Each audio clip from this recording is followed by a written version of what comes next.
comme les magasins étaient fermés, on a été obligé de trouver euh, toutes les solutions possibles et imaginables pour pouvoir permettre aux clients de continuer à joindre l'opticien, à l'opticien de proposer les services et les produits dont le client avait besoin.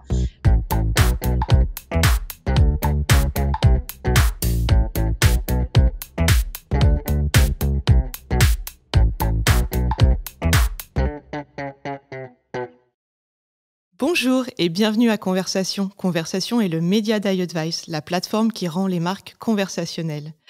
Et justement, dans Conversation CX pour Customer Experience, on vous parle d'expérience digitale et conversationnelle avec les leaders de l'expérience client. Je suis Hélène Lepelletier, directrice éditoriale à iAdvice et je reçois aujourd'hui Cépidé Joudeki Pascal. Bonjour Cépidé. Bonjour Hélène. Vous allez bien ? Je vais bien, merci. Et vous ? Très très bien, merci. Je suis enchantée de vous recevoir. Cépidé, vous êtes la Chief Digital Officer de Atoll Les Opticiens, une coopérative fondée en 1970 que tout le monde connaît. Plus de 760 enseignes en France, il me semble. Et on a la chance avec iAdvice de vous équiper pour le messaging. Vous pilotez donc la stratégie digitale d'Atoll et je crois que c'est depuis 2017. Depuis fin 2017, c'est ça Hélène. Voilà, avec un certain succès, je crois, puisqu'il me semble que j'ai vu que sous votre impulsion, vous avez multiplié le drive to store, donc le fait d'inciter les visiteurs en ligne à aller en boutique par 3. C'est vrai, C'est en ça ? plus c'est ça, hein, c'est ça. Voilà. Et vous œuvrez chaque jour à rendre la relation client d'Atoll plus omnicanale, voire totalement omnicanale, et ça s'est accéléré avec le Covid. On va voir cela au cours de cette interview. Mais d'abord, je voulais vous poser une question qu'on pose à tous nos invités. Vous savez qu'à iAdvice, on pense que la conversation est au cœur de nos vies. Donc, quelle est la dernière conversation qui vous a marqué ou changé, Cépidé ? Alors c'est plutôt c'est pas forcément une conversation à proprement parler, c'est un contenu qui a généré pas mal de conversations en fait. J'ai reçu il y a quelques jours une publication. C'était un contenu en fait de Meryl Streep suite à une interview et elle parlait en fait de choses qui m'ont beaucoup marquée. Notamment le fait qu'elle s'attache à s'entourer de gens qui ont un mindset très positif et je pense que en ce moment on le vit vraiment ce besoin de s'entourer de gens qui ont un mood positif parce qu'on en a besoin avec la crise qu'on traverse. Ce contenu était assez il y avait des éléments dedans en tout cas qui m'ont beaucoup marqué. Elle parle de se faire confiance, de se fier à ses intuitions.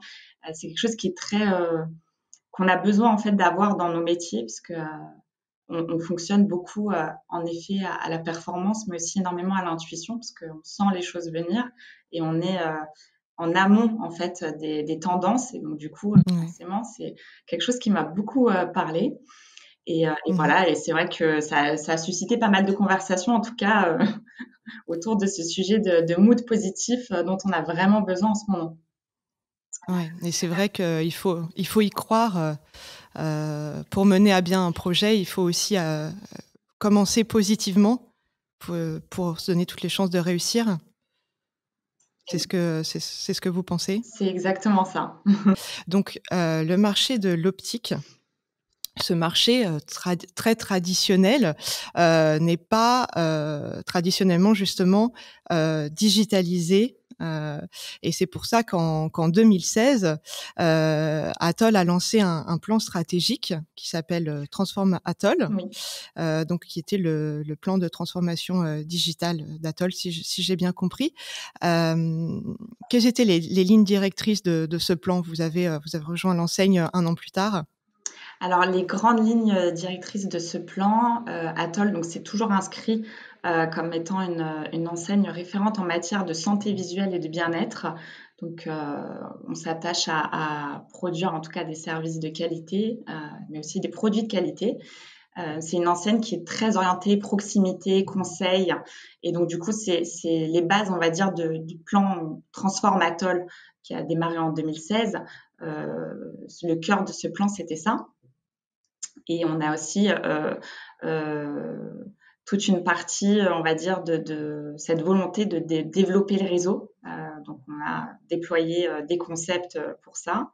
Et bien sûr, toute la partie innovation, on est très orienté produits innovants, services innovants. On a lancé notamment en fin 2020 la monture Lexilens, donc c'est des lunettes d'aide à la lecture pour les personnes dyslexiques. On a fait un lancement en 2 mois top chrono sur les chapeaux de roue et on a proposé cette monture en tout cas en test en magasin. Donc les clients pouvaient aller tester et peuvent toujours aller tester la monture en magasin.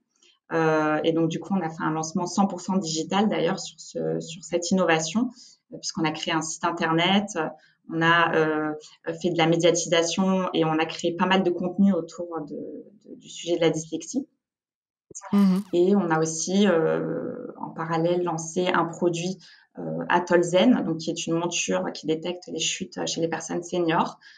Qui est aussi une innovation produit, en tout cas qu'on porte aujourd'hui et qui fait partie de cette stratégie qui a été lancée en 2016.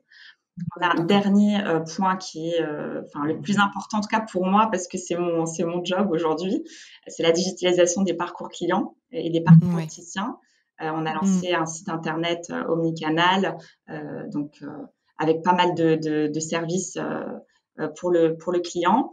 On a aussi lancé beaucoup d'outils digitaux d'aide à la vente et d'accompagnement au sein du réseau, puisqu'en fait, ça fait partie aussi, le dispositif est orienté opticien aujourd'hui. Ce qui compte, c'est que l'opticien puisse avoir les outils dont il a besoin pour pouvoir accompagner le client et justement créer cette relation client de proximité, en tout cas, qu'on a aujourd'hui chez Atoll. D'accord, donc la communication sur les innovations et puis toute cette digitalisation du parcours client. Et justement, en 2020, il y a eu cette pandémie mondiale. Quelles ont été les conséquences du Covid sur cette omnicanalité que vous aviez commencé à développer? Alors, en fait, on avait donc prévu de lancer un nouveau site internet qui était prévu pour février 2020. Donc, on l'a lancé juste avant la crise qui a forcé les magasins, en tout cas, à fermer. Donc, sur ce site internet, on avait mis en place pas mal de services qui nous ont beaucoup aidés pendant la période de fermeture, parce que premier confinement, l'ensemble des magasins étaient fermés.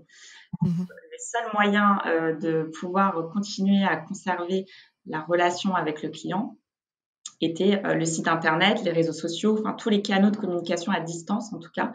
Et tout ça, on l'a mis en place juste avant le confinement.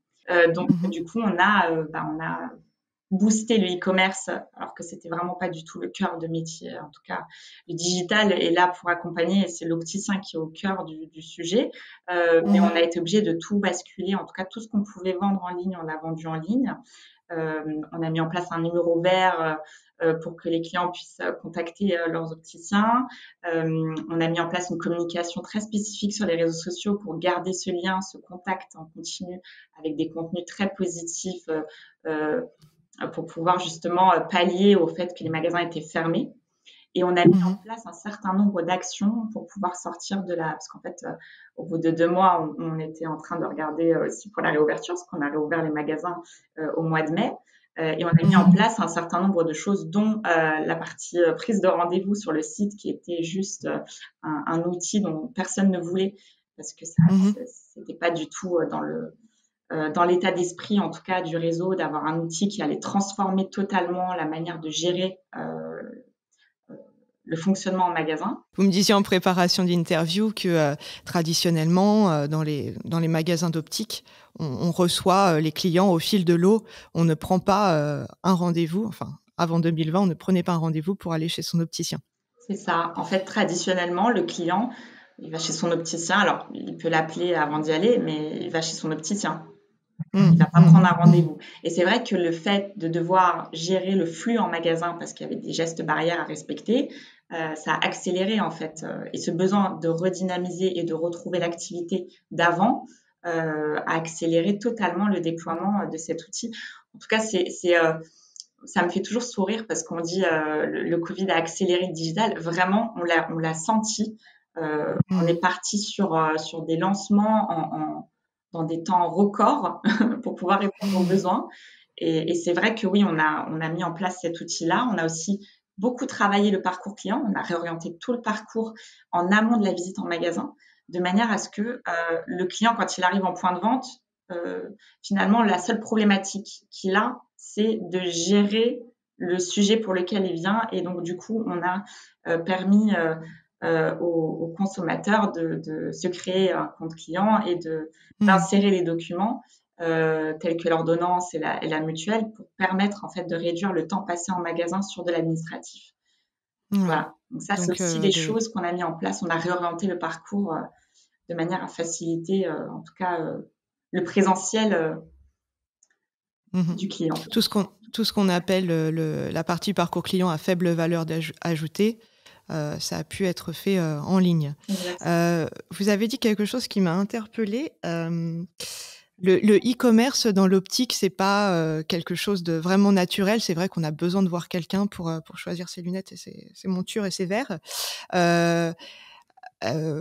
Comment vous avez dit on a quand même boosté le e-commerce au maximum et j'ai lu d'ailleurs que vous avez multiplié par 12 vos ventes en ligne. Qu'est-ce que vous avez pu commercialiser alors en ligne du coup? C'est vrai que le e-commerce, donc historiquement en tout cas chez Atoll, c'est pas du tout le cœur de la stratégie digitale, parce qu'en fait concrètement aujourd'hui c'est l'opticien qui est au cœur de l'expérience client et le digital vient apporter, vient faciliter et fluidifier cette relation client. Pendant la crise Covid, en effet, on a beaucoup poussé le e-commerce. On a vendu un certain nombre de produits. Donc, on a vendu des lentilles, par exemple, parce que les clients ne pouvaient plus aller en magasin pour les récupérer. On a vendu des solaires aussi, beaucoup, parce qu'il a fait beau aussi pendant le confinement. Donc, on a vendu pas mal de solaires, des accessoires et puis quelques montures avec des verres très simples, donc pour des personnes qui n'ont ni problématique de presbytie, ni voilà, toutes ces difficultés visuelles, en tout cas, qui nécessitent de travailler, d'avoir des verres particuliers. Et j'imagine qu'il y a besoin d'un accompagnement quand même. Donc, c'était par le chat, par le téléphone, et qui est le répondant en ligne? Alors, on avait déjà mis en place le chat à l'époque. Donc, on avait déjà une personne qui était derrière ce chat. On a une partie qui est automatique pour répondre à des questions basiques. Ça, c'est le bot. Et on a aussi un opticien aujourd'hui qui est derrière le pupitre, qui répond à nos consommateurs sur le site internet quand ils ont des questions ou quand ils ont besoin d'accompagnement pour trouver leurs produits ou qui ont besoin de conseils pour passer commande. Ouais, donc un vrai spécialiste. Un vrai spécialiste. De toute façon, dans l'optique, c'est nécessaire hein, pour pouvoir aider le client. Il faut être opticien. D'accord.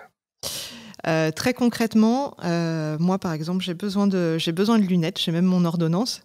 Qu'est-ce que je peux faire en ligne pour préparer mon rendez-vous? Alors les clients arrivent sur le site internet pour déjà regarder un petit peu le catalogue produit. Donc on a référencé un certain nombre de produits sur le site internet. Donc, on peut regarder les montures, on peut les essayer en ligne. On peut activer l'essayage en ligne sur les fiches produits. En mettant sa photo? Non, on peut carrément avec la caméra. Ah d'accord. On active sa caméra et puis que ce soit sur le mobile ou sur le desktop, on peut tester les lunettes directement depuis la fiche produit. Donc si le produit nous plaît, on peut l'ajouter à une wishlist qui sera partagée avec l'opticien. Et puis on peut aussi trouver plein de conseils, plein d'astuces. On a créé des contenus sur le site, il y en a énormément. Donc certains clients viennent parfois poser une question dans la barre de recherche. Donc, on a un moteur de recherche assez puissant. Donc, on peut aussi se créer un compte client, c'est ce dont je parlais tout à l'heure, un compte client digitalisé qui permet de préparer la visite en magasin. Donc dedans, on peut y insérer des documents. Donc, une partie administrative peut être gérée à distance, en tout cas préparée en amont. Et puis, bien évidemment, la prise de rendez-vous en ligne sur base, donc on va chercher son opticien le plus proche et sur base des disponibilités en magasin, puisque l'idée étant de gérer aussi le trafic en point de vente et la disponibilité de l'opticien pour recevoir le client. Ok. Et le SAV aussi? Alors le SAV, on peut aussi contacter l'opticien par le biais de chaque opticien en fait a une fiche magasin sur le site. Donc on travaille avec un partenaire donc qui est Critiseur sur la partie feedback management et on peut activer, on va dire il y a un petit bouton qui nous permet de contacter l'opticien, lui poser une question, mais on peut aussi contacter l'opticien via cet outil directement, puisque en fait l'idée c'était que on est une enseigne de proximité, donc chaque magasin est en capacité de gérer sa relation client. D'accord.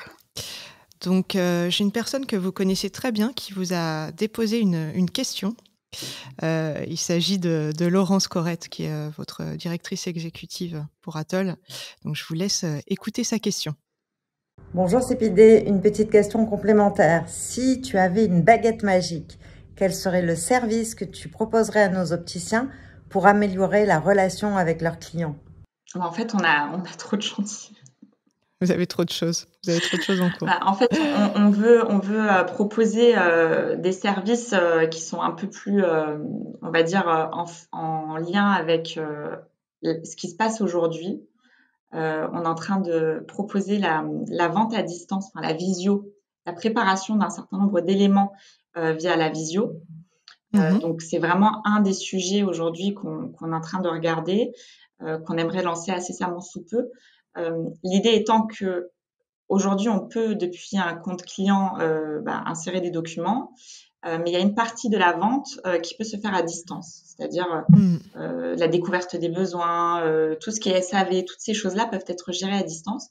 Et donc, du coup, on veut proposer un service de visio pour permettre à l'opticien d'être joignable à distance et faire une partie, en tout cas, du parcours d'achat depuis son ordinateur et pouvoir gérer vraiment en présentiel uniquement les sujets qui le nécessitent.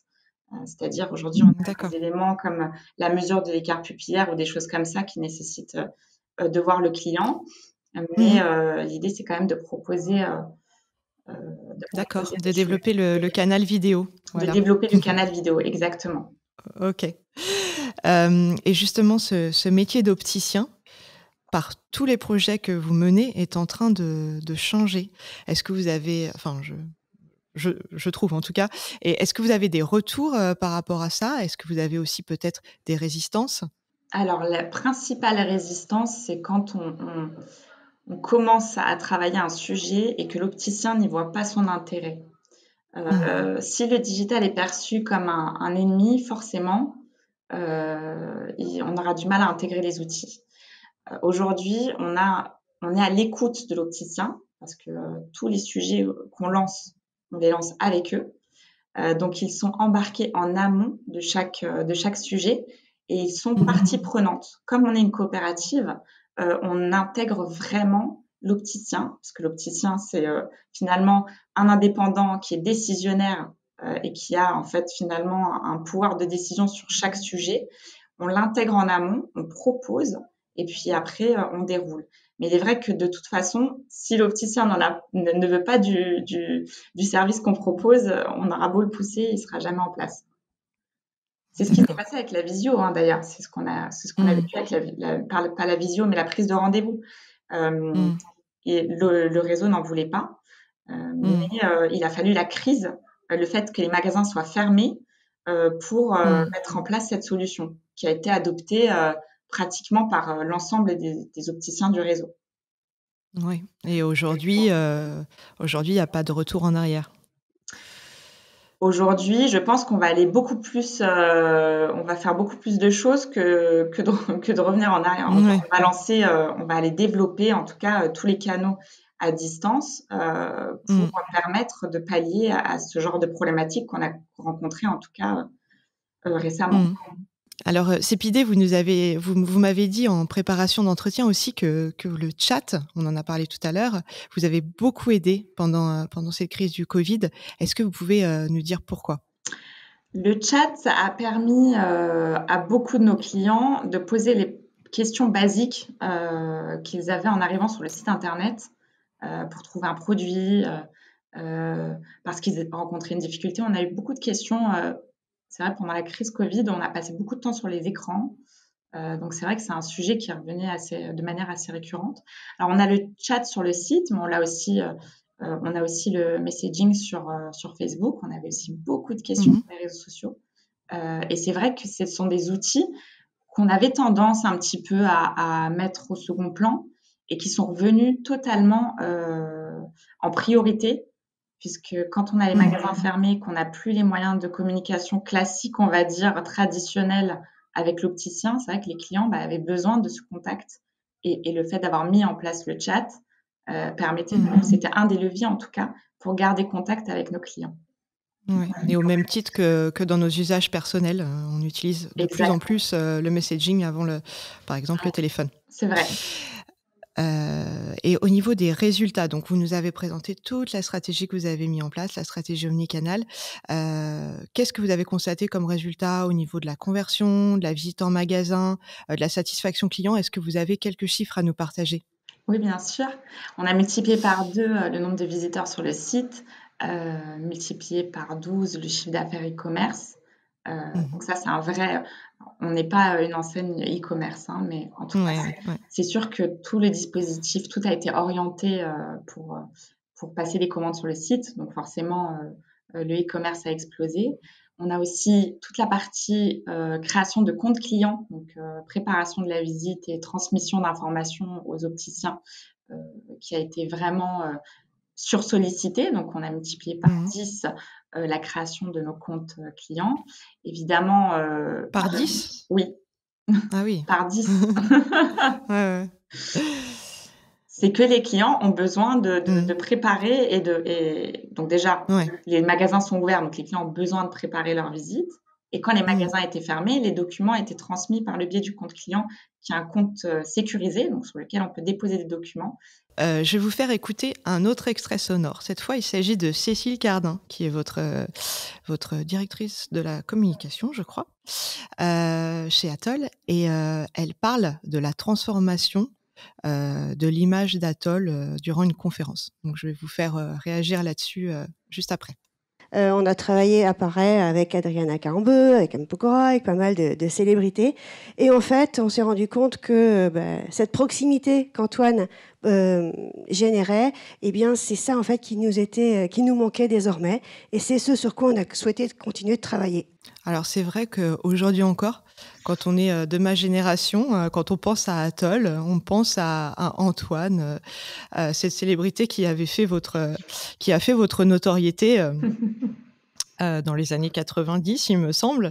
Donc on s'imagine ce paysage de plage et puis Antoine en train de dire Atoll, les opticiens.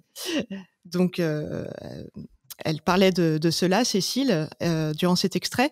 Mais moi, ce qui m'intéressait surtout dans cet extrait, c'est la notion de proximité que représente Antoine, mais aussi qui fait partie de votre ADN. Donc, dans votre métier sur le digital, comment vous pouvez comment traduisez-vous cette proximité avec le client? Comment on fait pour que sur le site, on se sente chez son opticien? Il y a plusieurs éléments, je pense, à prendre en compte. Pour moi, c'est être, on va dire, proche de son client, c'est faciliter son parcours, c'est créer de l'engagement et de la conversation avec le client. Donc déjà, ça passe par un site internet sur lequel la navigation est fluide, sur lequel on retrouve très facilement son produit, son service, son opticien le plus proche, ou simplement des réponses à ses questions.